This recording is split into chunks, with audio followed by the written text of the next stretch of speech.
बिस्मिल्लाहिर्रहमानिर्रहीम। अस्सलामुअलैकुम। I am Mohammad Wasim Saqib, your chemistry professor. जब आज हमने एमडी कैट का लेक्चर नंबर 8 डिस्कस करना है, तो आइए चलते हैं बोर्ड की तरफ।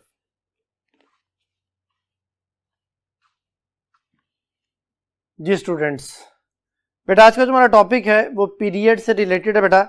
तो इस टॉपिक में जो चीज़ें हमने डिस्कस करनी है बेटा, उसमें जो पीरियोडिक ट्रेंड्स हैं पीरियोडिक टेबल में, जो कि उनकी फिजिकल प्रॉपर्टीज़ के हवाले से हैं वो भी, और उसमें हम atomic radius, ionic radius, ionization energy जिसको आयोनाइजेशन पोटेंशियल भी कहते हैं, इलेक्ट्रोनेगेटिविटी, इलेक्ट्रोपॉजिटिविटी या उसका मेटेलिक करैक्टर, मेल्टिंग और बॉइलिंग पॉइंट, इनके बारे में हम डिस्कस करेंगे। बेटा जो पीरियड्स हैं, मोज़ले ने जब मॉडर्न पीरियोडिक टेबल को प्रपोज किया तो उसने ये बताया कि अगर एलिमेंट्स को उनके इंक्रीजिंग एटॉमिक नंबर के लिहाज से अरेंज किया जाए तो दे शो पीरियोडिसिटी। तो वो पीरियोडिसिटी शो करते हैं।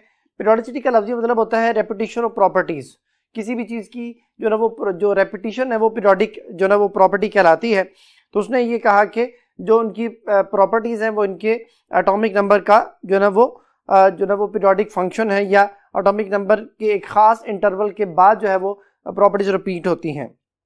तो फिर जो ना वो जो यहाँ पे डेफिनेशन मेंशन है आपके सामने जो स्लाइड में, सेकंड डेफिनेशन में बोल रहा हूँ कि it can also be stated as the properties of elements are the periodic function of their atomic number. अब बेटा सबसे पहले तो आपको कुछ इन्फॉर्मेशन होनी चाहिए कि जो भी पीरियड है वो उसके अंदर कितने एलिमेंट हैं और उनको क्या नेम दिया जाता है। तो यहाँ पे मैंने कुछ बातें लिखी हैं।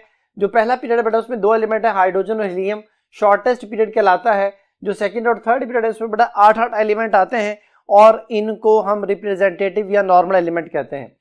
जो लॉन्ग पीरियड है वो चौथा और पांचवा बेटा पीरियड है, इसमें 18 एलिमेंट आते हैं। इसमें 8 एलिमेंट्स जो हैं वो नॉर्मल या रिप्रेजेंटेटिव हैं और 10 एलिमेंट जो है वो ट्रांजिशन एलिमेंट्स कहलाते हैं। जो लॉन्गेस्ट पीरियड बेटा वो छठा पीरियड, इसमें 32 एलिमेंट्स हैं। इसमें हमारे पास जो है वो रेयर अर्थ एलिमेंट भी आ जाते हैं, इसमें ट्रांजिशन एलिमेंट भी आ जाते हैं, इसमें रिप्रेजेंटेटिव एलिमेंट भी आ जाते हैं। ये लॉन्गेस्ट पीरियड है। जो 7th पीरियड है बेटा वो अभी इनकम्प्लीट है, उसके अंदर अभी 23 एलिमेंट जो है वो दरियाफ्त हो सके हैं, जो आपकी बुक में मेंशन है। वैसे तो ज़्यादा दरियाफ्त हो चुके हुए हैं, लेकिन ये इन्फॉर्मेशन जो कि हमारे कोर्स से रिलेटेड है उसके बारे में मैंने आपको बातें बताई। अब बेटा इससे रिलेटेड कुछ MCQs हैं। पहला MCQ है आपके सामने, identify the incorrect statement about the period of the modern periodic table. हमने इनकरेक्ट स्टेटमेंट बतानी बेटा मॉडर्न पीरियोडिक टेबल के पीरियड के हवाले से। तो पहली ऑप्शन में जो बात लिखी हुई है वो है, it is horizontal row of the element from left to right in the periodic table. बेटा ये हॉरिजॉन्टल रो होती है जो कि लेफ्ट से राइट की तरफ जो है वो चलती है। तो पहली बात ठीक है बेटा। It is related with the number of shells involved in the electronic configuration of an atom of the element. बेटा याद रखिएगा कि ये सेकंड पीरियड के एलिमेंट है, lithium, beryllium, boron, carbon, nitrogen, oxygen, fluorine, neon. तो ये सेकंड पीरियड का मतलब है नंबर ऑफ शेल इसमें 2 है बेटा। जो थर्ड पीरियड के एलिमेंट है उसमें पूरे उस पीरियड में नंबर ऑफ शेल 3 ही रहेंगे। वो 3 से कम हो सकते हैं बाय लूजिंग इलेक्ट्रॉन, लेकिन ज्यादा नहीं हो सकते। तो फिर आप ये कह सकते हैं कि period number indicates the number of shells. तो बीटा बात भी ठीक हो गई। और Charlie it is denoted by Roman numerals. तो ये वाली बात गलत है बेटा। जो हमारे पास ये जो नंबर है, ये जो मैंने लिखा हुआ है 2 और 3, ये अरेबिक है। रोमन न्यूमरल से ग्रुप को शो करते हैं, जो पीरियड है उसको अरेबिक न्यूमरल से शो किया जाता है। तो चार्ली बात इनकरेक्ट हो गई। डेल्टा जो हमारे पास है वो है maximum number of period in the periodic table is 7। Modern periodic table में मैक्सिमम नंबर ऑफ पीरियड 7 है बेटा। ये वाली बात भी ठीक है। तो फिर अल्फा बीटा डेल्टा ठीक है, चार्ली इनकरेक्ट है। तो इस MCQ का चार्ली आंसर। नेक्स्ट MCQ है बेटा, magnesium Mg is metal while chlorine is a non-metal but even they both। वो कहता है कि मैग्नीशियम मेटल है, क्लोरीन नॉन मेटल है, लेकिन फिर भी वो क्या है। तो पहली ऑप्शन है belong to the same period, beta option है belong to the same group, Charlie are oxidising agent और डेल्टा आर रिड्यूसिंग एजेंट। तो देखें ये जो हमारे पास मैंने अभी 2 जो ना पीरियड आपके सामने लिखे हैं, सेकंड और थर्ड, इसमें देखें कि मैग्नीशियम और क्लोरीन सेम पीरियड में आ रहे हैं। तो ये वाली बात तो ठीक हो गई। ये सेम ग्रुप में नहीं आते। ग्रुप वर्टिकल जो कॉलम्स हैं उनको कहते हैं और हॉरिजॉन्टल रोज जो होती हैं वो पीरियड कहलाती हैं। तो they belong to the same period. लेकिन अब अगली बात, जो मेटल्स होती हैं बेटा वो अच्छी रिड्यूसिंग एजेंट होती हैं। सबसे स्ट्रॉन्गेस्ट जो रिड्यूसिंग एजेंट है वो अल्कली मेटल्स हैं। रिड्यूसिंग एजेंट का कॉन्सेप्ट मैं बच्चों को इस तरह समझाता हूँ कि जो ना वो लार्जर साइज और लीस्ट इलेक्ट्रोनेगेटिव, या लार्जर साइज और लेस आयोनाइजेशन एनर्जी, ये 2 बातें जो हैं वो किसी भी चीज़ को एक अच्छा रिड्यूसिंग एजेंट बना देती है। तो जो हमारे पास अल्कली मेटल्स हैं ये लार्जेस्ट साइज रखते हैं, लोएस्ट इनकी आयोनाइजेशन एनर्जी होती है, इलेक्ट्रॉन लूज करना आसान होता है, इसलिए they are good reducing agent. लेकिन जो फ्लोरीन क्लोरीन वगैरह हैं, नोबल गैसेज तो इलेक्ट्रॉन एक्सेप्ट नहीं करती। फ्लोरीन क्लोरीन नियो, जो हमारे पास फ्लोरीन क्लोरीन ब्रोमीन आयोडीन वगैरह हैं, तो वो सारे इलेक्ट्रॉन गेनर होती है, इनकी इलेक्ट्रॉन एफिनिटी ज़्यादा होती है, स्मॉलर साइज में होते हैं, तो इलेक्ट्रॉन गेन करते हैं। जब इलेक्ट्रॉन गेन करते हैं तो ये एक अच्छे ऑक्सीडाइजिंग एजेंट बन जाते हैं। तो फिर मैग्नीशियम जो है वो मेटल है, ये तो अच्छी रिड्यूसिंग एजेंट हो सकती है, लेकिन क्लोरीन तो ऑक्सीडाइजिंग एजेंट है। तो दोनों ना ऑक्सीडाइजिंग एजेंट है, ना दोनों जो है वो रिड्यूसिंग एजेंट है, एक रिड्यूसिंग है एक ऑक्सीडाइजिंग है। तो यहाँ पे उसने लिखा हुआ था कि बोथ आर ऑक्सीडाइजिंग या बोथ आर रिड्यूसिंग, तो ये चार्ली डेल्टा तो पॉसिबल नहीं है। इसी तरह they belong to the same group, ये भी पॉसिबल नहीं है, फिर सिर्फ अल्फा ही पॉसिबल है। तो इस एमसीक्यू का अल्फा आंसर। नेक्स्ट क्वेश्चन है बेटा, all of the following periodic properties increases along the period except, कहते हैं तमाम पीरियोडिक प्रॉपर्टीज जो हैं वो पीरियड में इंक्रीज होती हैं सिवाय एक के। तो ऑप्शंस हमारे पास है आयोनाइजेशन एनर्जी, बीटा ऑप्शन है atomic size, Charlie electron activity और डेल्टा इलेक्ट्रॉन एफिनिटी। तो याद रखिएगा जिन प्रॉपर्टीज के एंड में वाई आता है इसमें डेंसिटी की बात नहीं हो रही, इसमें इलेक्ट्रोपॉजिटिविटी की बात नहीं हो रही, वो जो आपकी बुक में मेंशन है ionization energy, electron activity, electron affinity, hydration energy, ये वाली प्रॉपर्टीज जो हैं, मैं बच्चों को इस तरह कहता हूँ कि आपकी बुक में जो मेंशन उनके एंड में वाई जो आता है वो सारी एटॉमिक साइज के साथ इनवर्सली प्रोपोर्शनल हो जाती हैं। यानी atomic size down the group increase होता है तो आयोनाइजेशन एनर्जी भी डिक्रीज होगी, इलेक्ट्रॉन एक्टिविटी भी डिक्रीज होगी, इलेक्ट्रॉन एफिनिटी भी डिक्रीज होगी, हाइड्रेशन एनर्जी भी डिक्रीज होगी। Along the period atomic size जो है वो डिक्रीज करता है, तो ये सारी पीरियोडिक प्रॉपर्टीज जो है वो इंक्रीज कर जाएंगी। यहाँ पे क्वेश्चन ये था कि सारी पीरियोडिक प्रॉपर्टीज इंक्रीज करती हैं सिवाय एक के, तो फिर जो है वो ionization energy, electron activity, electron affinity वगैरह ये तो इंक्रीज करेंगी, लेकिन जो एटॉमिक साइज है वो अलोंग द पीरियड जो है वो इंक्रीज नहीं करता बल्कि डिक्रीज करता है। तो फिर बीटा ऑप्शन में एटॉमिक साइज मेंशन है, तो फिर इस एमसीक्यू का बीटा आंसर। अब बेटा जो आपके सामने जो स्लाइड है उसमें लिखा हुआ है other properties which increase along the period, कहते वो कौन सी प्रॉपर्टीज हैं जो पीरियड में इंक्रीज करती हैं बेटा। तो उसमें सबसे पहले नंबर पे देखिए ऑक्सीडेशन नंबर या ऑक्सीडेशन स्टेट। ये देखें बेटा लिथियम जो है वो उसकी ऑक्सीडेशन स्टेट +1 है, ये +2, ये +3, ये +4, +5, +6, +7, यानी जो उसकी ऑक्सीडेशन स्टेट है या जो आप कह सकते हैं कि उनकी इलेक्ट्रॉन लूजिंग एबिलिटी है, वो लूजिंग एबिलिटी तो हम नहीं कहेंगे क्योंकि metals are good electron loser, non metal तो इलेक्ट्रॉन लूजर नहीं होते, लेकिन जब वो कंपाउंड बनाते हैं तो उनकी जो पॉजिटिव ऑक्सीडेशन स्टेट है वो बेटा इंक्रीज कर रही होती है। तो नोबल गैसेज जो हैं उसमें जो खास तौर पे जीनॉन वगैरह वो +8 शो करते हैं, तो यू कैन से दैट कि ऑक्सीडेशन स्टेट +1 से लेके +8 तक इंक्रीज करती है। इसमें नोबल गैसेज के चंद एक एलिमेंट आ जाएंगे। पोलराइजिंग पावर बेटा, पोलराइजिंग पावर जो है वो एटॉमिक साइज के बिल्कुल उलट होती है। तो पोलराइजिंग पावर क्या होती है, दूसरे को पोलराइज करना। तो पोलराइजिंग पावर जो है वो बेटा साइज के साथ इनवर्सली प्रोपोर्शनल होती है। तो अब एटॉमिक साइज जितना कम उतनी पोलराइजिंग पावर ज्यादा। तो हमें कैसे पता चलेगा कि भाई कौन से मेटल का साइज कम है, कौन से मेटल का साइज ज्यादा है। तो बेटा मैं बच्चों को ये कहता हूं कि अगर सेम पीरियड के एलिमेंट हैं, जैसे ये देखें कि जी sodium, magnesium, aluminium same period की मेटल्स हैं, तो more positive charge make it smaller. जितना पॉजिटिव चार्ज बढ़ता जाएगा उतनी मेटल स्मॉलर होती जाएगी, और जितना साइज कम होता जाएगा उतनी पोलराइजिंग पावर बढ़ती जाएगी। यानी एल्यूमिनियम की पोलराइजिंग पावर ज्यादा है मैग्नीशियम से, और मैग्नीशियम की पोलराइजिंग पावर जो है वो सोडियम से ज्यादा है। तो फिर जो ना पॉजिटिव चार्ज बढ़ता जाएगा, साइज कम होता जाएगा, पोलराइजिंग पावर जो है वो बढ़ती चली जाएगी। तो ये भी इंक्रीज कर रही है बेटा। तीसरे नंबर पे है कोवेलेंट करैक्टर। कोवेलेंट करैक्टर बेटा देखें, जो सोडियम है अगर मैं इसको क्लोरीन से मिलाऊंगा तो सोडियम क्लोराइड जो है वो बनेगा। सोडियम क्लोराइड प्योरली आयनिक होता है। मैग्नीशियम क्लोराइड में थोड़ा कोवेलेंट करैक्टर आ जाएगा, एल्यूमिनियम क्लोराइड में थोड़ा और कोवेलेंट करैक्टर आ जाएगा, सिलिकॉन क्लोराइड और ज्यादा कोवेलेंट हो गया, and up to so on. जो जो हम पीरियड में आगे बढ़ते चले जाएंगे कोवेलेंट करैक्टर जो है वो इंक्रीज होता चला जाएगा। तो आप ये कह सकते हैं कि when we move from left to right covalent character increases, और अगर राइट से लेफ्ट की तरफ जाए तो आयनिक करैक्टर इंक्रीजेस, या डाउन द ग्रुप भी बात करें तो आयनिक करैक्टर इंक्रीज होता है बेटा। नेक्स्ट जो है ऑक्सीडाइजिंग पावर जो है वो इंक्रीज होती है। ऑक्सीडाइजिंग पावर इंक्रीज होने का मतलब मैंने भी आपको बताया था कि शुरू वाली जो मेटल्स है वो रिड्यूसिंग एजेंट होती हैं, और एंड वाली जो नॉन मेटल्स हैं वो ऑक्सीडाइजिंग एजेंट होती हैं। तो फिर आप ये कह सकते हैं कि ऑक्सीडाइजिंग पावर जो है वो इंक्रीज हो रही है, क्योंकि शुरू वाले रिड्यूसिंग एजेंट है तो वो वीक ऑक्सीडाइजिंग एजेंट होंगे, लेकिन जो जो हम पीरियड में आगे मूव करेंगे ऑक्सीडाइजिंग पावर जो है वो इंक्रीज होती चली जाएगी। और नेक्स्ट नंबर पे जो है वो लिखा हुआ है एसिडी करैक्टर। एसिडी करैक्टर बेटा इंक्रीज होता है, जैसे सोडियम का जो ऑक्साइड है, एसिडी करैक्टर मोस्टली हम ऑक्साइड्स की बात कर रहे होते हैं कि सोडियम जो ऑक्साइड है इसको अगर वाटर में डिसॉल्व किया जाए तो ये एक स्ट्रॉन्ग बेस बनाती है, लेकिन मैग्नीशियम का जो है ना वो इतना ज़्यादा स्ट्रॉन्ग बेसिक करैक्टर नहीं होता। मैग्नीशियम के ऑक्साइड का एल्यूमिना जो है वो एम्फोटेरिक होता है, सिलिकॉन स्लाइटली एसिडिक है, और फिर जो फास्फोरस का ऑक्साइड है P2O5 एक ज़्यादा एसिडिक हो जाता है, SO3 और ज़्यादा एसिडिक, क्लोरीन का जो हमारे पास Cl2O7 है वो बहुत ज़्यादा एसिडिक हो जाता है। तो फिर बच्चों को मैं यहाँ पे कुछ ट्रिक्स बताता हूँ कि मोर positive charge make it smaller, more positive charge make it acidic. जितना ज़्यादा पॉजिटिव चार्ज आएगा सेंट्रल एटम पे उतना ज़्यादा एसिडिक होता जाएगा, उतना ज़्यादा वो स्मॉलर साइज में होता चला जाएगा, कोवलेंट कैरेक्टर उतना ज़्यादा इंक्रीज करता चला जाएगा। तो ये 3 बातें आपने याद रखनी है। अब बेटा इससे रिलेटेड एमसीक्यू है, which one remain same along the period, कौन सी बात जो है ना वो अलॉन्ग द पीरियड सेम रहती है। पहली ऑप्शन है atomic radius, atomic radius to decrease होता है। बीटा ऑप्शन है मेल्टिंग पॉइंट, मेल्टिंग पॉइंट बेटा इंक्रीज होता है up to the group 4th, then वो डिक्रीज होता है। चौथी ऑप्शन है number of shells, number of shell remain same रहते हैं, मैंने भी आपको बताया था। और जेड ऑप्शन है इलेक्ट्रिक कंडक्टिविटी, ये भी डिक्रीज होती है बेटा। तो ये मतलब वेरी करती है। अगर सेकंड पीरियड की बात करें तो उसमें और ट्रेंड है, और जो थर्ड पीरियड उसमें ट्रेंड और है। तो फिर इलेक्ट्रिक कंडक्टिविटी भी जो है ना वो वेरी करती है, सेम नहीं रहती। तो फिर इस एमसीक्यू का चार्ली ऑप्शन होगा, जो कि नंबर ऑफ शेल्स हैं वो हमेशा सेम रहते हैं अलॉन्ग द पीरियड। तो चार्ली आंसर। बेटा जो नेक्स्ट स्लाइड आपके सामने है वो है periodic trends in the modern period table with respect to the physical properties. Periodic properties जो होती हैं बेटा, पीरियोडिक प्रॉपर्टीज वो होती हैं जो जो ना वो पीरियड में जब आप मूव करते हैं तो उनमें चेंज आता है कि रेगुलर इंक्रीज या डिक्रीज आता है, या जो ना वो आप उसका ट्रेंड को डेवलप कर सकते हैं कि भाई इसमें एक रेगुलर इंक्रीज या डिक्रीज जो है वो नजर आ रहा है, वो रेगुलर रिपीटिंग मैनर में अपने आप को जो ना शो कर रहा होगा। तो कॉज ऑफ जो पीरियोडिसिटी है बेटा, वो कॉज जो उसकी रीजन है वो same valence shell electronic configuration है। जैसे सोडियम और जो लिथियम है इनकी जो वैलेंस इलेक्ट्रॉनिक कॉन्फिगरेशन है सेम है। बेरिलियम मैग्नीशियम सेकंड ग्रुप के एलिमेंट है तो इनकी इलेक्ट्रॉनिक कॉन्फिगरेशन NS2 कहलाएगी।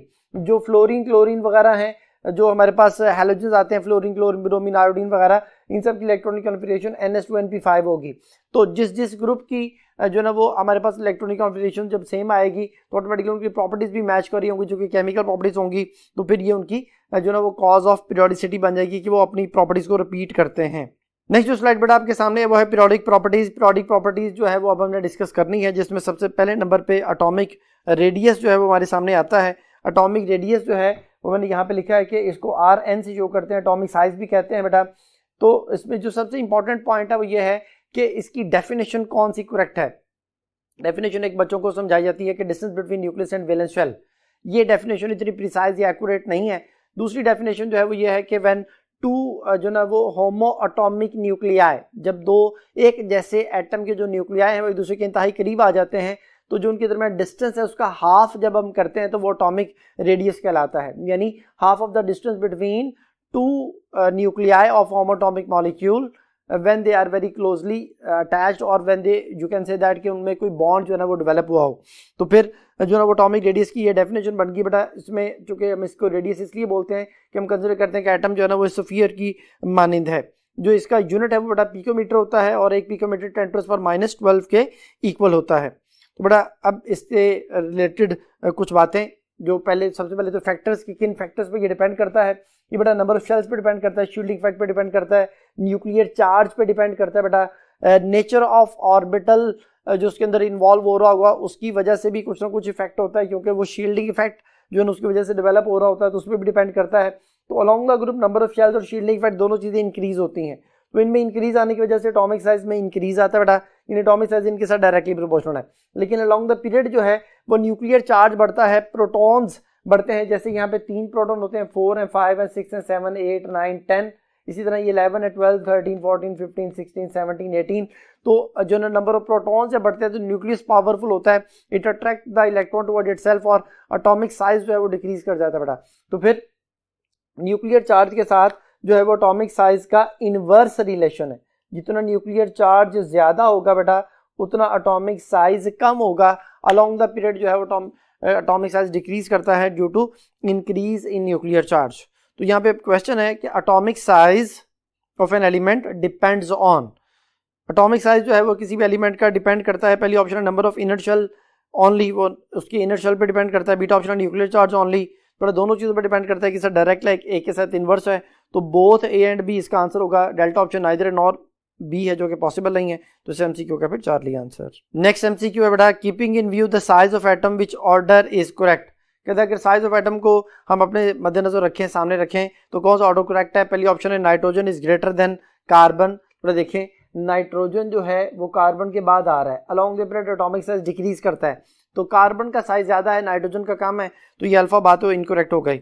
बीटा ऑप्शन है phosphorus is greater then silicon, तो बेटा फास्फोरस भी सिलिकॉन के बाद आ रहा है, फास्फोरस का साइज कम होगा, सिलिकॉन का साइज ज्यादा होगा, तो ये वाली बात भी इनकरेक्ट हो गई। Charlie argon is greater than chlorine, बेटा आर्गॉन यहाँ पे है, क्लोरीन ये है, क्लोरीन का साइज लार्जर है, आर्गॉन का साइज स्मॉलर होगा क्योंकि वो एंड ऑफ द पीरियड आ रहा है, तो ये वाली बात भी गलत होगी। डेल्टा ऑप्शन है lithium is greater then beryllium, बेटा जो हमारे पास अल्कली मेटल्स होती हैं वो लार्जर साइज में होती हैं, उसके बाद फिर बेरिलियम उसके बाद आ रहा है, तो lithium is greater in size than the beryllium, तो ये वाली बात ठीक है, तो इस एमसीक्यू का भी डेल्टा आंसर। बेटा आंसर एक्सप्लेनेशन में इनकी वैल्यूज भी दी गई हैं। Atomic size of the lithium is 152 picometre और atomic size of the beryllium is 112 picometre, तो लिथियम का साइज बेरिलियम से लार्जर है। नेक्स्ट एमसीक्यू बेटा, following graph shows the physical properties along the period third period के element का graph जो है ना फिजिकल प्रॉपर्टीज की शो की गई है।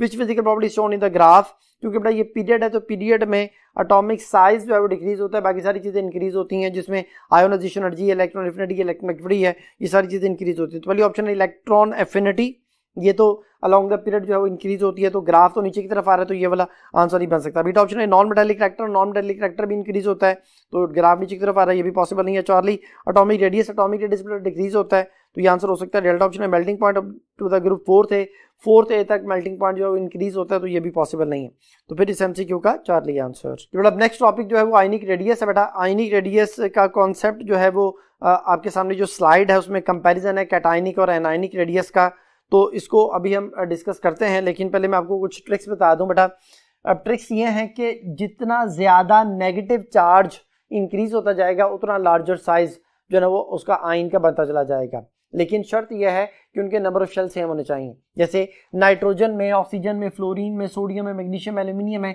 इन सब में नंबर ऑफ शेल्स सेम होंगे, तो अगर ये नंबर ऑफ शेल सेम है तो फिर इट मींस कि इनके इलेक्ट्रॉन सेम होंगे, दे आर आइसोइलेक्ट्रॉनिक, तो जब ये आइसोइलेक्ट्रॉनिक है तो फिर more negative charge make it larger and more positive charge make it smaller. ये आपने कॉन्सेप्ट जो है ना सिंपल सा याद रखना है।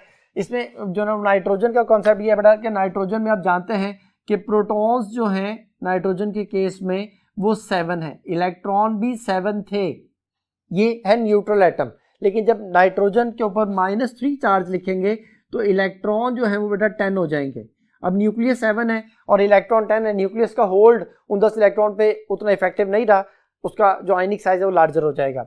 ऑक्सीजन को देखा जाए तो ऑक्सीजन में बेटा हमारे पास जो है ना वो 8 उसके प्रोटॉन्स हैं और 8 ही इलेक्ट्रॉन थे, लेकिन -2 का मतलब 2 इलेक्ट्रॉन जो है ना वो ऐड हो गए, 10 इलेक्ट्रॉन हो गए, तो अब प्रोटॉन के मुकाबले में जो है ना वो इलेक्ट्रॉन अगेन ज़्यादा है, न्यूक्लियस का और ज़्यादा जो है ना वो एक्टिव नहीं होगा। लेकिन यहाँ पे देखें, यहाँ पे 7 प्रोटॉन 10 इलेक्ट्रॉन को कंट्रोल कर रहे थे और यहाँ पे जो ना वो 8 प्रोटॉन 10 इलेक्ट्रॉन को कंट्रोल कर रहे हैं, इसलिए ऑक्सीजन का साइज थोड़ा सा डिक्रीज कर जाएगा एज कम्पेयर टू नाइट्राइड के। इसी तरह बेटा फ्लोराइड है, फ्लोराइड में अगर मैं बात करूं कि फ्लोरीन न्यूट्रल एटम में जो प्रोटॉन्स है वो 9 है, इलेक्ट्रॉन भी 9 थे, लेकिन -1 आने पे इलेक्ट्रॉन 10 हो गए, तो अब प्रोटॉन्स जो हैं वो 10 जो है ना वो नहीं है, क्योंकि इलेक्ट्रॉन 10 है तो न्यूक्लियस का उतना नहीं है, लेकिन वो एज कम्पेयर टू ऑक्सीजन के थोड़ा सा उसका साइज जो है वो स्मॉलर साइज की तरफ शिफ्ट हो गया। अब आते हैं सोडियम पे, सोडियम 11 प्रोटॉन 11 इलेक्ट्रॉन थे, एक लूज कर दिया। अब सोडियम के केस में प्रोटॉन 11 और इलेक्ट्रॉन 10 हो गए, सोडियम पॉजिटिव आयन की बात कर रहा हूं, तो अब इलेक्ट्रॉन कम हो चुके हैं, न्यूक्लियस का उल्ट बढ़ जाएगा, इसलिए साइज मजीद कम, मैग्नीशियम का साइज और ज्यादा कम, एल्यूमिनियम का साइज और ज्यादा कम, तो फिर यू कैन से दैट कि जो इनके सेम इलेक्ट्रॉन्स वाले जो आयंस हैं उनका साइज जो है वो फिर दो चीजों पे डिपेंड करेगा कि more negative charge make it larger and more positive charge make it smaller. इसी तरह मैंने ये नेक्स्ट पीरियड के एलिमेंट भी लिखे हुए जिसमें फॉस्फाइड है, सल्फाइड है, क्लोराइड है और फिर पोटाशियम और कैल्शियम और स्कैंडियम जो है वो इनके आयंस का मैंने कॉन्सेप्ट लिखा हुआ है। अब बेटा कंपैरिजन आपके सामने है एक कैटायनिक रेडियस का और एनायनिक रेडियस का।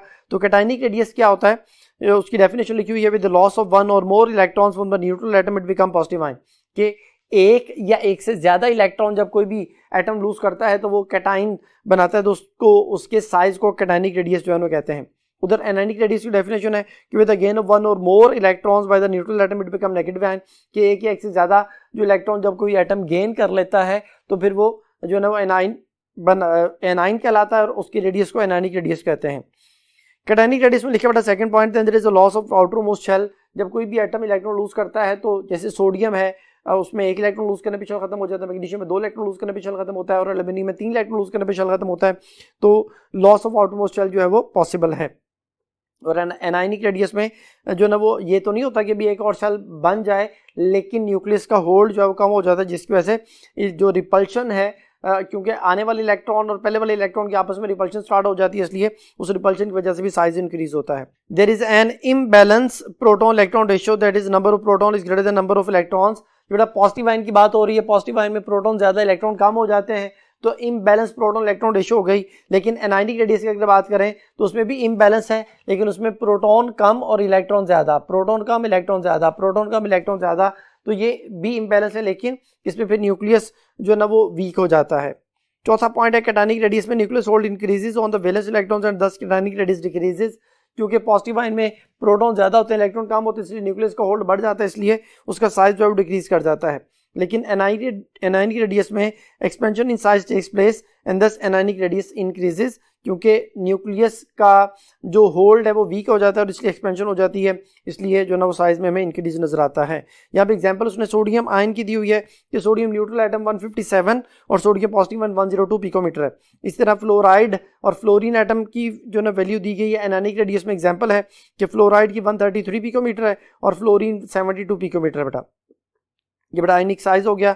अब इसके वाले से स्ट्राइकिंग इन्फॉर्मेशन मैं आपको बता चुका हूँ कि more negative charge make it larger, more positive charge make it smaller. But इससे रिलेटेड एक एमसीक्यू है, which one of the following will have the smallest radius. Smallest radius जो है उसने पूछा कि किसका होगा। पहली ऑप्शन है एल्यूमिनियम +3, बीटा ऑप्शन है सिलिकॉन +4, चौथी ऑप्शन है मैग्नीशियम +2 और डेल्टा सोडियम +1। बेटा ये सारे सेम पीरियड के एलिमेंट हैं, तो more positive charge make it smaller, तो सबसे स्मॉलर साइज जो है वो सिलिकॉन +4 का होगा बेटा, और सबसे लार्जर साइज जो है वो सोडियम +1 का होगा। ये ऑर्डर आंसर एक्सप्लेनेशन में मेंशन है बेटा, सोडियम लार्जेस्ट, फिर उसके बाद मैग्नीशियम है, फिर एल्यूमिनियम है, और स्मॉलेस्ट जो है वो सिलिकॉन +4 आयन है बेटा, जो कि बीटा ऑप्शन में मेंशन है, तो इस एमसीक्यू का फिर बीटा आंसर। बेटा नेक्स्ट टॉपिक है आयोनाइजेशन एनर्जी। आयोनाइजेशन एनर्जी की डेफिनेशन बेटा ये है कि it is a minimum amount of energy required to remove an electron from the valence shell of an isolated gaseous atom to form a positive ion। जब आप किसी भी neutral atom के आखिरी शेल से एक इलेक्ट्रॉन को रिमूव करते हैं, लेकिन शर्त यह है कि वो आइसोलेटेड गैसियस एटम होना चाहिए, तो जितनी अमाउंट ऑफ एनर्जी रिक्वायर्ड होगी वो उसकी आयोनाइजेशन एनर्जी है। चूंकि एक एटम के लिए ये बहुत कम एनर्जी होती है, इसलिए हम फिर पर मोल की बात करते हैं कि एक मोल जो गैसियस एटम है उनके आखिरी शेल से इलेक्ट्रॉन को रिमूव करने के लिए जितनी एनर्जी होगी वो फिर किलो जॉल में आ जाएगी, तो ये किलो जॉल पर मोल वैल्यू जो हमारे पास बन जाएगी। बट इसके कुछ फैक्टर्स हैं जिन पर ये डिपेंड कर रहा होता है। सबसे पहला फैक्टर जो है वो तो ये है कि ये न्यूक्लियर चार्ज के साथ डायरेक्टली प्रोपोर्शनल होता है। न्यूक्लियर चार्ज ज़्यादा, आयोनाइजेशन एनर्जी भी ज़्यादा, यानी along the period nuclear charge बढ़ता है तो आयोनाइजेशन एनर्जी भी बढ़ेगी। लेकिन एटॉमिक साइज कम होता है, एटॉमिक साइज के साथ ये इन्वर्सली प्रोपोर्शनल है, थोड़ी देर पहले भी बताया था मैंने। और एटॉमिक साइज के साथ जो कि शील्डिंग इफेक्ट डायरेक्टली प्रोपोर्शनल होता है, तो शील्डिंग इफेक्ट के साथ भी ये इन्वर्स रिलेशन में आ जाएगी। ये जो इसकी पेनिट्रेशन उस पर भी डिपेंड करती है। एस की पेनिट्रेशन न्यूक्लियस की तरफ ज़्यादा होती है, इसलिए उसकी आयोनाइजेशन एनर्जी सबसे ज़्यादा होगी, फिर पी की, फिर डी की, फिर एफ की। और आखिरी बात कि जो आयोनाइजेशन एनर्जी है वो इंडेक्स है मेटालिक एटर का, मतलब कि जितनी आयोनाइजेशन एनर्जी ज़्यादा होगी उतना नॉन मेटल होगा, जितनी आयोनाइजेशन एनर्जी कम होगी उतना मेटालिक फैक्टर जो है वो इंक्रीज कर जाएगा, यानी उसके साथ इनवर्सली प्रोपोर्शनल होती है। अब बेटा इसके ट्रेंड हैं, ट्रेंड इन पीरियोडिक टेबल, इसमें जो ना वो अलॉन्ग द पीरियड जो है वो ये इंक्रीज करके, लेकिन इसमें दो जगह पे एक्सेप्शन आती है, और अलॉन्ग द ग्रुप जो है वो इसमें इंक्रीज देखने में नहीं आता, क्योंकि एटॉमिक साइज इंक्रीज कर रहा होता है, इसलिए आयोनाइजेशन एनर्जी जो है वो डिक्रीज करती है along the group due to increase in atomic size and shielding effect. But यहाँ पे मैंने उसका एक ग्राफ बनाया अलॉन्ग द पीरियड। सबसे ज़्यादा पूरे पीरियोडिक टेबल में जो आयोनाइजेशन एनर्जी है, फर्स्ट आयोनाइजेशन एनर्जी बेटा हीलियम की होती है 2372, यानी 2372 किलो जॉल पर मोल इसकी वैल्यू है। और लोएस्ट जो है बेटा वो सीजियम की होती है 376 किलो जॉल पर मोल होती है। तो मैंने ये जो ना वो तीन पीरियड की वैल्यूज यहाँ पे ये उसका ग्राफ जो है वो मेंशन की है कि हाइड्रोजन कम, हीलियम ज़्यादा।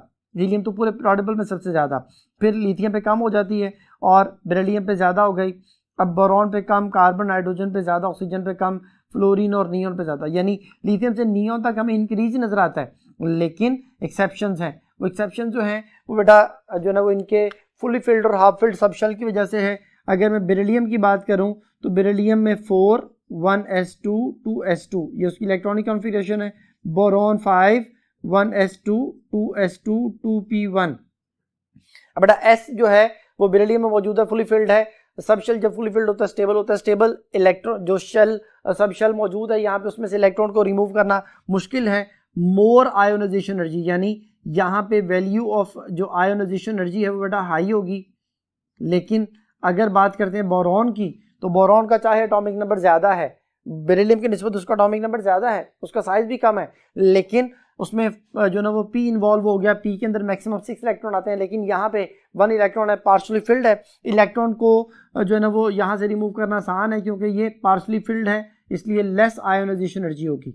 तो फिर ये पूरा ग्रुप जो सेकंड ग्रुप है बेटा, मैं इसको इस तरह से लिखूंगा कि बेरिलियम है, मैग्नीशियम है, कैल्शियम है, स्ट्रोंशियम है, बेरियम है, और इसी तरह बोरॉन, एल्यूमिनियम, गैलियम, इंडियम और थैलियम, ये पूरे ग्रुप की जो वैल्यू है सेकंड ग्रुप की, वो थर्ड ग्रुप के रेस्पेक्टिव एलिमेंट जो उनके सामने आते हैं उनसे ज़्यादा होगी। Same is the case with the nitrogen and oxygen. Nitrogen बेटा 7 1s2 2s2 2p3, ये उसकी इलेक्ट्रॉनिक कॉन्फ़िगरेशन है, और ऑक्सीजन 1s2 2s2 2p4 है बेटा। ये जो P है उसके अंदर मैक्सिमम 6 इलेक्ट्रॉन आ सकते हैं। यहाँ पे नाइट्रोजन के केस में ये 3 है, हाफ फिल्ड है, स्टेबल है बेटा, इसमें ज़्यादा एनर्जी रिक्वायर्ड होगी, हाई आयोनाइजेशन एनर्जी है। और ऑक्सीजन में जो 2p4 है जो कि पार्शली फिल्ड है, यहाँ पे इलेक्ट्रॉन निकालना आसान है, लेस आयोनाइजेशन एनर्जी होगी। तो फिर ये इस केस में भी ऐसा ही है कि जो नाइट्रोजन है, नाइट्रोजन वाला ग्रुप के नाइट्रोजन है, फास्फोरस है, आर्सेनिक है, स्टीबियम है, बिस्मथ है, और इधर ऑक्सीजन है, सल्फर है, सेलेनियम है, टेलोरियम है, पोलोनियम है। ये बेटा नाइट्रोजन की, फास्फोरस की, इन सब की अपने रेस्पेक्टिव एलिमेंट जो है वो उनसे वैल्यू जो है आयोनाइजेशन एनर्जी की ज़्यादा होगी। ये फर्स्ट आयोनाइजेशन एनर्जी की बात हो रही है बेटा। तो ये जो ना वो आपके सामने जो उसके डिफरेंट एक्सेप्शन है वो आ गए। तो जो एक्सप्लेनेशन है इसकी वैल्यूज जो है वो आपके सामने स्लाइड है। Explanation of the sketch shown above के जो स्केच आपको दिखाया गया था उसकी एक्सप्लेनेशन। बेरिलियम बोरॉन की मैंने बात की थी कि बेरिलियम की जो हमारे पास वैल्यू है फर्स्ट आयोनाइजेशन एनर्जी जो है वो 899 किलो जॉल पर मोल है। इसी तरह नाइट्रोजन की जो है वो 1402 यानी 1402 किलो जॉल पर मोल है। और सबसे ज़्यादा अपने पीरियड में नियॉन की जो है वो 2081 किलो जॉल पर मोल जो वैल्यू होगी। तो कंक्लूजन ये निकला कि जो इरेगुलर ट्रेंड है अलोंग द जो पीरियड 2 उसमें हमें नज़र आता है वो उसकी evidence of the existence of सब शेल्स के बारे में बात हो रही है कि सब शेल मौजूद हैं और उनकी वजह से, उनकी स्टेबिलिटी की वजह से जो है ना वो आयोनाइजेशन एनर्जी जो है वो उसमें एक इरेगुलर ट्रेंड हमें नज़र आता है। तो मोस्ट स्टेबल जो इलेक्ट्रॉनिक कॉन्फ़िगरेशन है वो जितनी ज़्यादा स्टेबल होगी उतना ज़्यादा उसकी आयोनाइजेशन एनर्जी जो वैल्यू होगी। अब इसमें कुछ पॉइंट्स हैं जो कि रिमेंबर्ड जो ना होने चाहिए। उनमें सबसे पहले नंबर पे जो उसने यहाँ पे बात लिखी है वो बेरिलियम है, मैग्नीशियम है, nitrogen, phosphorus and noble gases have relatively higher value of ionization energy, कि इनकी जो आयोनाइजेशन एनर्जी की वैल्यू बड़ा ज़्यादा होती है क्योंकि इनकी स्टेबल इलेक्ट्रॉनिक कॉन्फ़िगरेशन होती है। अल्कली मेटल्स जो है वो उनकी वैल्यू जो है ना वो लोएस्ट होती है, लीस्ट आयोनाइजेशन एनर्जी होती है क्योंकि इनके साइज लार्जर हैं, इलेक्ट्रॉन पर होल्ड बहुत कम है, न्यूक्लियस का होल्ड ना होने की वजह से इलेक्ट्रॉन को रिमूव करना बहुत आसान है, इसलिए इनका मेटालिक फैक्टर भी ज़्यादा होता है। हीलियम की मैंने बताया था सबसे ज़्यादा फर्स्ट आयोनाइजेशन एनर्जी होती है 2372 किलो जॉल पर मोल, और सबसे लो जो सीजियम की होती है 376 किलो जॉल पर मोल। यहाँ पे एक ट्रेंड है सक्सेसिव आयोनाइजेशन एनर्जी का कि जो थर्ड आयोनाइजेशन एनर्जी है वो सेकंड से ज़्यादा होगी और सेकंड आयोनाइजेशन एनर्जी जो है वो फर्स्ट से ज़्यादा होगी। तो ये बेटा उसका एक ट्रेंड भी हमारे सामने आ गया। ये बेटा इससे रिलेटेड कुछ एमसीक्यूज हैं। पहला क्वेश्चन है, in which of the following pair of the elements the second element has a greater first ionisation energy than that of the first one. तो किस पेयर में बाद वाले एलिमेंट का सेकंड एलिमेंट की जो फर्स्ट आयोनाइजेशन एनर्जी है वो ज्यादा है। तो देखिए पहले ऑप्शन है बेरिलियम एंड बोरॉन। बड़ा बेरिलियम और बोरॉन में बेरिलियम की वैल्यू ज्यादा है। अब उसने बेरिलियम पहले लिखा है, बोरॉन बाद में लिखा है, तो बोरॉन की फर्स्ट आयोनाइजेशन एनर्जी जो है वो कम है।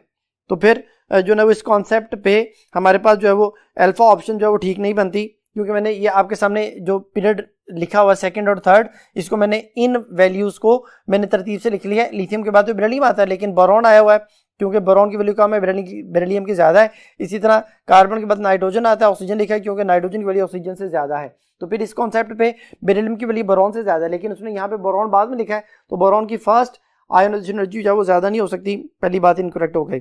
बीटा है नाइट्रोजन एंड ऑक्सीजन, तो नाइट्रोजन ऑक्सीजन में ऑक्सीजन बाद में लिखा हुआ है, उसने कहा जी सेकंड वाले एलिमेंट की ज़्यादा आयोनाइजेशन एनर्जी होनी चाहिए, तो नाइट्रोजन की ज़्यादा होती है, ऑक्सीजन की कम। तो फिर जो है वो सेकंड भी ऑप्शन ठीक नहीं बनती। बीटा ऑप्शन के बाद चार्ली ऑप्शन है बेटा नियॉन और हीलियम। मैंने भी आपको बताया कि पूरे पीरियोडिक टेबल में सबसे ज़्यादा फर्स्ट आयोनाइजेशन एनर्जी जो है वो हीलियम की ज़्यादा होती है, तो हीलियम यहाँ पे बाद में लिखा गया है, तो ये हमारा आंसर होगा। थर्ड ऑप्शन क्लोरीन ब्रोमीन, ये बेटा डाउन द ग्रुप आते हैं, तो क्लोरीन से कम वैल्यू है ब्रोमीन की क्योंकि उसे ग्रुप में नीचे आता है। तो फिर इस एमसीक्यू का चार्ली आंसर। नेक्स्ट एमसीक्यू है बेटा, energy required to remove an electron from the outermost shell of an isolated gaseous atom in its ground state is. बेटा किसी भी आइसोलेटेड गैसियस एटम के आखिरी शेल से इलेक्ट्रॉन को रिमूव करने के लिए जो एनर्जी रिक्वायर्ड होती है उसको हम क्या कहते हैं बेटा, उसे आयोनाइजेशन एनर्जी कहते हैं। पहले ऑप्शन है इलेक्ट्रॉन एफिनिटी, बीटा ऑप्शन है lattice energy, Charlie crystal energy, delta ionization energy. तो फिर इस एमसीक्यू का डेल्टा आंसर। नेक्स्ट एमसीक्यू है which of the following element has a smaller first ionisation energy. कहते हैं कि इसकी फर्स्ट आयोनाइजेशन एनर्जी जो है वो लेस है, स्मॉलर वैल्यू है। पहले option aluminium, beta option magnesium, Charlie sulphur, delta chlorine. Plus सबकी वैल्यूज जो है वो आंसर एक्सप्लेनेशन में दे दी गई हैं। एल्यूमिनियम की 577 है, बीटा ऑप्शन है मैग्नीशियम की 738 है बेटा, और सल्फर चार्ली ऑप्शन में 999 उसकी बेटा वैल्यू है, और क्लोरीन की 1251 है। तो यहाँ पे सबसे ज़्यादा क्लोरीन की और सबसे लोएस्ट एल्यूमिनियम की बेटा। तो फिर इस एमसीक्यू का अल्फा आंसर। नेक्स्ट क्वेश्चन है बेटा, a sudden large difference between the values of the second and third ionization energies of the element would be associated with which of the following electronic configuration. कहते हैं जी जो sudden large difference है second और third ionization energies में, वो हमें किस element में नजर आएगा। बेटा ये जो आयोनाइजेशन एनर्जी है ना, ये हमें इंफॉर्मेशन देती है about the number of valence electrons. यानी अगर फर्ज करें कि दो कंसेक्टिव जो ना वो आयोनाइजेशन एनर्जी हैं उनमें डिफरेंस जो है वो बहुत ज़्यादा नहीं है, यानी वो एक डबल डिफरेंस है या 3 टाइम डिफरेंस है, तो फिर वो तो नॉर्मल उसके नंबर ऑफ इलेक्ट्रॉन को शो करते हैं। लेकिन अगर डिफरेंस बहुत ज़्यादा हो जाए तो फिर वैल्यू जो है वो उसमें डिफरेंस की वजह से हमें उसके वैलेंस इलेक्ट्रॉन के बारे में पता चलता है। जैसे ये जो क्वेश्चन है, इस क्वेश्चन की एग्जाम्पल जो है वो पहले बताता हूँ, फिर उसके बाद हम इसके ऑप्शन की तरफ चलेंगे। मैग्नीशियम जो है ना बेटा, मैग्नीशियम से पहला इलेक्ट्रॉन अगर आप रिमूव करना चाहते हैं तो मैग्नीशियम की फर्स्ट आयोनाइजेशन एनर्जी जो है उसकी वैल्यू है 738, ये उसकी फर्स्ट आयोनाइजेशन एनर्जी। फिर इसी मैग्नीशियम आयन में से आप एक और इलेक्ट्रॉन रिमूव करते हैं, मैग्नीशियम बाय पॉजिटिव आयन बनता है 1451, ये उसकी सेकंड आयोनाइजेशन एनर्जी। उसी मैग्नीशियम बाय पॉजिटिव आयन से आप एक और इलेक्ट्रॉन रिमूव करते हैं तो मैग्नीशियम ट्राई पॉजिटिव आयन बनता है। अब इसकी जो थर्ड आयोनाइजेशन एनर्जी है बेटा वो 7770 किलो जॉल पर मोल की वैल्यू जो है वो बन रही है। अब इसका मतलब ये हुआ कि जो पहले दो इलेक्ट्रॉन है उनमें तो डिफरेंस डबल का आ रहा है, यानी मैग्नीशियम से इलेक्ट्रॉन निकाला 738, सेकंड इलेक्ट्रॉन निकाला तो 1451, 700 का तकरीबन डबल 1400 है डबल अमाउंट में एनर्जी। लेकिन तीसरा इलेक्ट्रॉन जब रिमूव किया गया तो बेटा 7000 से भी ज्यादा एनर्जी, यानी फर्स्ट आयोनाइजेशन एनर्जी का तकरीबन 10 टाइम से भी ज्यादा।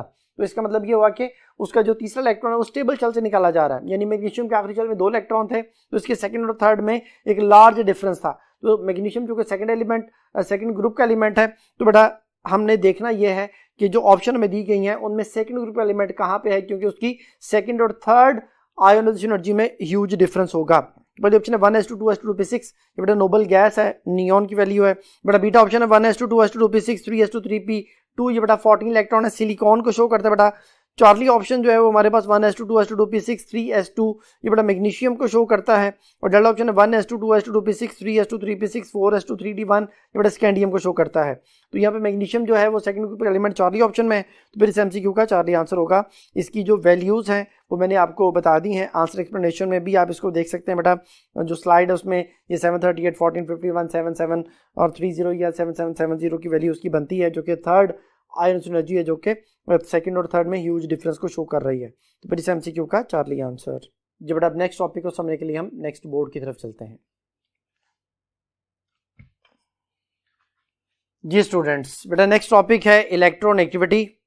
इलेक्ट्रोनेगेटिविटी की डेफिनेशन होती है power of an atom to attract shared pair of electron toward itself, यानी दो एटम ने बॉन्ड बनाया है, उसमें जिस एटम की पावर ज्यादा होगी उस इलेक्ट्रॉनिक पेयर को अपनी तरफ अट्रैक्ट करने की, उसकी इलेक्ट्रोनेगेटिविटी ज्यादा होगी। तो डेफिनेशन तो होगी हमारे पास, जैसे HCl एग्जांपल में यहाँ पे लिखा हुआ है HCl में 2.1 और क्लोरीन की 3.2, तो क्लोरीन की इलेक्ट्रोनेगेटिविटी जो है वो ज्यादा है। इसको हम इस तरह भी कह सकते हैं कि प्रोटॉन क्लोरीन में ज्यादा है, हाइड्रोजन में एक प्रोटॉन है, तो क्लोरीन की पावर ज्यादा है इलेक्ट्रॉनिक पेयर को अपनी तरफ अट्रैक्ट करने की, यानी उसका न्यूक्लियस पावरफुल है, इसलिए वो उस इलेक्ट्रॉनिक पेयर को अपनी तरफ अट्रैक्ट कर लेगा। मैक्सिमम और मिनिमम इलेक्ट्रोनेगेटिविटी जो है बेटा वो आपने याद रखनी है। मैक्सिमम पूरे पीरियोडिक में सबसे ज्यादा वैल्यू जो है वो फ्लोरीन की है, 4 वैल्यू होती है बेटा। ये मोस्ट जो ना वो आप कह सकते हैं रिएक्टिव नॉन मेटल है और ये स्ट्रॉन्गेस्ट ऑक्सीडाइजिंग एजेंट भी है। जो लोएस्ट है वो सीजियम के 0.7 जो उसकी इलेक्ट्रोनेगेटिविटी वैल्यू होती है बेटा, और ये मोस्ट इलेक्ट्रोपॉजिटिव एलिमेंट है और स्ट्रॉन्गेस्ट रिड्यूसिंग एजेंट जो है ना उसको कहते हैं। फैक्टर जो है जो कि इलेक्ट्रोनेगेटिविटी को डिस्टर्ब कर सकते हैं बेटा, उसमें सबसे पहले नंबर पे न्यूक्लियर चार्ज है, न्यूक्लियर चार्ज ज्यादा इलेक्ट्रोनेगेटिविटी भी ज्यादा। एटॉमिक साइज के साथ ये इनवर्सली प्रोपोर्शनल होती है, जितना साइज कम उतनी इलेक्ट्रोनेगेटिविटी ज़्यादा। ऑक्सीडेशन स्टेट के साथ ये डायरेक्टली प्रोपोर्शनल है, जितनी ऑक्सीडेशन स्टेट ज़्यादा होगी उतना ज़्यादा इलेक्ट्रोनेगेटिविटी होगी। और बॉन्ड एनर्जी जो है बेटा ये डायरेक्टली प्रोपोर्शनल हो जाती है अगर ई एन डिफरेंस जो है, ये ई एन डिफरेंस है डेल्टा ई एन, अगर इसको इस तरह से मेंशन करते तो ज़्यादा बेहतर है कि डायरेक्टली प्रोपोर्शनल है जो ना बॉन्ड एनर्जी के, कि बॉन्ड एनर्जी की वैल्यू बढ़ जाएगी अगर दो एटम जो मिलके बॉन्ड बना रहे हैं उनका ई एन डिफरेंस जो है वो ज़्यादा होता चला जाएगा।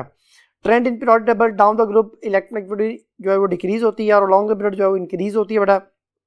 इसकी जो एप्लीकेशंस हैं उसमें जो ना मैंने यहाँ पे वैल्यूज़ लिखी है बेटा, वैल्यूज़ जो है वो क्या है कि अगर ई एन डिफरेंस की वैल्यू 0.5 से कम है तो उससे हम नॉन पोलर कोवेलेंट बॉन्ड जो है वो कहते हैं, जिसकी एप्लीकेशन में आता है। अगर इलेक्ट्रोनेगेटिविटी का जो डिफरेंस है वो 0.5 से ज़्यादा है या उसके इक्वल है और 1.6 के इक्वल या उससे कम है तो फिर उसको हम पोलर कोवेलेंट बॉन्ड जो है वो कहते हैं। लेकिन अगर ये 1.7 से वैल्यू ज़्यादा हो जाती है तो आयनिक है, और अगर एक्जैक्टली 1.7 के इक्वल आ जाती है तो फिर ये 50% कोवेलेंट 50% आयनिक जो है वो बॉन्ड इसको हम बोलते हैं। अब यहाँ पे बेटा आपके सामने स्लाइड में कुछ वैल्यूज़ जो है वो मेंशन की गई हैं कि जो सेकंड पीरियड है थर्ड पीरियड इनकी जो ई एन वैल्यूज़ हैं, लिथियम की 1 है, बेरिलियम की 1.5 है, बोरॉन की 2 है, कार्बन की 2.5 है, नाइट्रोजन की 3 और ऑक्सीजन की 3.5, फ्लोरीन की 4 और नियॉन की 0। यानी आप कह सकते हैं कि 0.5 का डिफरेंस जो है वो चल रहा है। इस तरह sodium, magnesium, aluminium, silicon, phosphorus, sulphur, chlorine, इनकी वैल्यू जो है सोडियम 0.9 है, मैग्नीशियम जो है 1.3, एल्यूमिनियम 1.5, सिलिकॉन 1.8, फास्फोरस 2.1, सल्फर 2.5 और क्लोरीन 3.2 जो है उसकी वैल्यू। और आगे नोबल गैस जो है उसकी इलेक्ट्रोनेगेटिविटी जो है वो नहीं होती क्योंकि वो शेयर इलेक्ट्रॉन नहीं करते। अब स्ट्राइकिंग इन्फॉर्मेशन इसी में लिखी हुई है बेटा कि all the metals have E N value less than 2, क्योंकि E N value less than 2 होगी हमेशा मेटल्स की, और जितना ऑक्सीडेशन स्टेट जो है बढ़ती चली जाएगी इलेक्ट्रोनेगेटिविटी जो है वो इंक्रीज होती चली जाएगी। इसका कोई यूनिट नहीं होता और ये पोलैरिटी ऑफ द बॉन्ड जो है उसके बारे में इंफॉर्मेशन में देती है। अब बेटा इससे रिलेटेड कुछ एमसीक्यूज हैं। पहला एमसीक्यू है which one of the following element has a greater electronegativity value, कहते हैं किस एलिमेंट की इलेक्ट्रोनेगेटिविटी की वैल्यू जो है वो ग्रेटेस्ट होगी या ग्रेटर होगी। पहली ऑप्शन है nitrogen, beta oxygen, Charlie bromine, delta carbon. तो बेटा यहाँ पे सबसे ज़्यादा वैल्यू जो है वो ऑक्सीजन की है 3.5, क्योंकि नाइट्रोजन होती है 3 और ब्रोमीन होती है 2.8 और कार्बन की 2.5। तो फिर यहाँ पे आंसर हुआ beta option oxygen. Next MCQ है which of the following is a polar molecule, कौन सा पोलर मॉलिक्यूल है। पहली ऑप्शन है carbon dioxide, beta sulphur trioxide, Charlie boron, trifluoride, delta NO। बड़ा याद रखिएगा अगर सेंट्रल एटम के साथ जो बॉन्डेड एटम है वो सारे सेम है और सेंट्रल एटम पर कोई लॉन पेयर नहीं है तो फिर वो चीज़ नॉन पोलर होगी, चाहे ई एन डिफरेंस जितना मर्जी हो। कार्बन डाइऑक्साइड में कार्बन सेंट्रल एटम है, ऑक्सीजन उसके साथ बॉन्डेड एटम है, जो है ना सारे बॉन्डेड एटम सेम है, कार्बन पर कोई लॉन पेयर नहीं है, ये नॉन पोलर होगा। SO3 में सल्फर जो है ना सेंट्रल एटम है, ऑक्सीजन बॉन्डेड एटम है, सल्फर के ऊपर कोई लॉन पेयर नहीं होता, ये भी नॉन पोलर है। BF3 में सेंट्रल एटम बोरॉन है, सारे बॉन्डेड एटम सेम है और कोई लॉन पेयर बोरॉन पे नहीं है, ये भी नॉन पोलर है। NO बेटा यहाँ पे पोलर होगा और इसकी EN वैल्यू जो है वो 0.5 इसका डिफरेंस जो है वो बनता है, क्योंकि ऑक्सीजन 3.5 और नाइट्रोजन 3 होती है। तो फिर इस MCQ का डेल्टा आंसर। नेक्स्ट MCQ बेटा विच of the following element has greater electronegativity, कहते हैं कि इस एलिमेंट की इलेक्ट्रोनेगेटिविटी जो है वो ज्यादा होगी। पहली ऑप्शन है arsenic, beta sulphur, Charlie silicon, delta phosphorus. बेटा जो इलेक्ट्रोनेगेटिविटी है वो डिपेंड कर रही होती है नंबर ऑफ वैलेंस इलेक्ट्रॉन्स पे, नंबर ऑफ वैलेंस इलेक्ट्रॉन ज्यादा तो इलेक्ट्रोनेगेटिविटी भी ज्यादा। तो यहाँ पे जो ना सबसे ज्यादा नंबर ऑफ वैलेंस इलेक्ट्रॉन जो है वो हमारे पास बनेंगे सल्फर में, तो सल्फर जो है उसका आंसर होगा, उसकी इलेक्ट्रोनेगेटिविटी सबसे ज्यादा होगी। नेक्स्ट MCQ बेटा mark the incorrect statement about the electronegativity, electronegativity के वाले से इनकरेक्ट स्टेटमेंट हमने बतानी है। पहली ऑप्शन है the maximum EN is that of the fluorine element in the periodic table, के पूरे प्रोडेबल में सबसे ज्यादा जो EN वैल्यू है वो फ्लोरीन के, ठीक है। बीटा ऑप्शन है the minimum EN is that of the caesium element in the periodic table, के सबसे कम जो इलेक्ट्रोनेगेटिविटी है बेटा वो सीजियम की होती है 0.7 होती है, ये भी ठीक है। चौथी ऑप्शन है हैज नो यूनिट, इसका कोई यूनिट नहीं होता, ये भी ठीक है बेटा। Delta option is the property of element in the isolated form, तो ये गलत है बेटा, ये प्रॉपर्टी ऑफ एलिमेंट है इन द एसोसिएटेड फॉर्म, यानी जब वो मॉलिक्यूल बनाएगा फिर वो इलेक्ट्रॉन जो शेयर किए होंगे उनको अपनी तरफ अट्रैक्ट करेगा, तो फिर ये डेल्टा बात जो है वो इनकरेक्ट हो गई, तो इस MCQ का डेल्टा आंसर। नेक्स्ट MCQ है consider the following application of the electronegativity, electronegativity की डिफरेंट एप्लीकेशन जो है वो हमें दे दी गई हैं। नंबर 1 पे है कि if the EN difference between two bonded atom is 0 और less than 0.5 then the bond is said to be non polar. ये बेटा अगर EN डिफरेंस 0.5 से कम है या 0 है तो वो नॉन पोलर होगा, पहली बात, ठीक है। सेकंड नंबर पे the EN difference between the two bonded atom is 1.7 then the bond is said to be 50% covalent and 50% ionic. मैंने भी आपको बताया था कि अगर 1.7 से ज्यादा है तो आयनिक है, लेकिन अगर एक्जैक्टली 1.7 होगा फिर 50% कोवलेंट 50% आयनिक होगा, ये सेकंड बात भी ठीक है। थर्ड है if the EN difference between the two bonded atom is 1.6 और लेस देन 0.5, कहते हैं कि अगर EN डिफरेंस 1.6 हो या 0.5 से कम हो, then the bond is said to be polar covalent bond. But अगर 0.5 से कम होगा तो वो पोलर नहीं हो सकता। ये थर्ड बात इनकरेक्ट हो गई। चौथे नंबर पे है if the E N difference between the two bonded atom is greater than the 1.7 then the bond is said to be ionic. अगर 1.7 से ज्यादा ई एन डिफरेंस होगा तो वो बॉन्ड आयनिक होगा। ये वाली बात भी ठीक है। Which of the above statement is incorrect, कहता है कौन सी बात इनकरेक्ट है। पहली ऑप्शन है 1 only, beta option 3 only, Charlie 2 and 4, delta 1 2 3 and 4। But incorrect सिर्फ थर्ड है, तो इसका आंसर हुआ बीटा ऑप्शन। नेक्स्ट टॉपिक बेटा इलेक्ट्रिकल कंडक्टिविटी। इलेक्ट्रिकल कंडक्टिविटी जो है बेटा वो जो है किसी भी मेटल की या किसी भी एलिमेंट की इलेक्ट्रोपॉजिटिविटी है, इलेक्ट्रॉन लूज करने की एबिलिटी, उसके अंदर जो फ्री इलेक्ट्रॉन्स हैं, उसके जो वैलेंस इलेक्ट्रॉन्स हैं वो कितने ज़्यादा अवेलेबल हैं ताकि उनकी कंडक्शन जो है ना वो की जा सके या वो कंडक्शन हिस्सा ले सकें। तो डेफिनेशन लिखी हुई है the capability of the substance to conduct electricity without change in the composition is called electrical conductance. कि केमिकल फार्मूला चेंज ना हो, केमिकल कंपोजिशन चेंज ना हो, लेकिन वो इलेक्ट्रिसिटी को कंडक्ट कर सके। It is reciprocal of the resistivity. ये रेजिस्टिविटी का रेसिप्रोकल होता है, यानी रेजिस्टेंस जितनी ज़्यादा कंडक्टिविटी उतनी कम। कॉजेज ऑफ इलेक्ट्रिकल कंडक्टेंस जो है वो मैंने भी आपको बताया कि ये नंबर ऑफ जो ना वो लूजली बॉन्डेड इलेक्ट्रॉन के बारे में बात बताता है। फ्री या मोबाइल इलेक्ट्रॉन भी इन्हें कहा जाता है, outer most shell of the element. It have ease of movement of electron in the solid lattice. Crystal lattice में, सॉलिड लैटिस में वो इलेक्ट्रॉन कितनी आसानी से मूव कर सकते हैं, जिसका मतलब यह है कि वो इलेक्ट्रॉन्स हैं वो कितने फ्री टू मूव हैं जब वो एक जो ना वो एंड से दूसरे एंड की तरफ मूव करते हैं। इनकी बेटा 3 तरह की क्लासिफिकेशन होती है, जो मेटल्स होती हैं, नॉन मेटल्स हैं और जो ना वो आप कह सकते हैं कि मेटलाइड्स हैं। तो मेटल्स जो हैं, metals are good conductor of electricity and they have the free electrons in the valence shell. इनमें फ्री इलेक्ट्रॉन जो है वो अवेलेबल होते हैं। इनकी जो कंडक्टेंस है वो 10⁻³ पर ओहम से जो ना वो ज़्यादा होती है और इनकी इलेक्ट्रिकल कंडक्टेंस डिक्रीज करती है with increase in temperature. Metalloid जो हैं they are poor conductor of electricity.